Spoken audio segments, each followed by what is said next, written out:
In today's video, I'm going to teach you how to translate a Mailchimp signup form. By the end, you'll know exactly where to click, how to preview the translation, and how to share the correct link with your audience. Start on the Mailchimp home dashboard, signed into the account that holds the audience you want to grow. If you manage multiple audiences, make sure you're in the right one so the form you translate is the one your subscribers will actually see. From the main navigation, click Forms. This takes you to the area where Mailchimp manages hosted signup forms and related messages. Here, look for the section called Other Forms.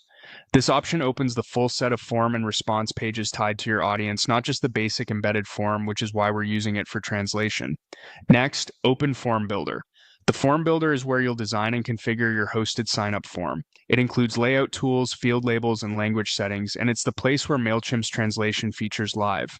Inside the builder, locate the Auto Translate option. This setting tells Mailchimp to supply system-provided translations for standard elements like field labels, buttons, and default messages. Click Auto Translate to open the language controls. Now, choose Translated. This activates the translation interface and reveals the list of available languages.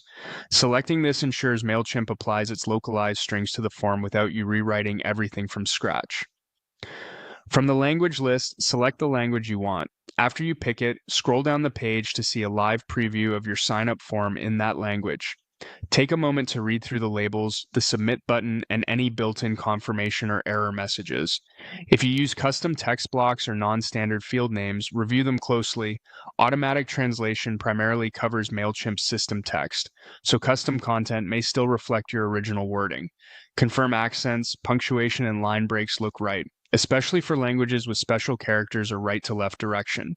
Once you're happy with how it looks, copy the hosted form link provided in the builder. This link is what you'll share so people land on the translated version of your sign-up form. Before sending it widely, consider opening the link in a private browser window to verify it displays in the chosen language even when you're not logged in. When everything checks out, share that link with your audience via email, chat, or your website so they can sign up in the language that suits them best. That's it. Your Mailchimp sign-up form is translated and ready to share.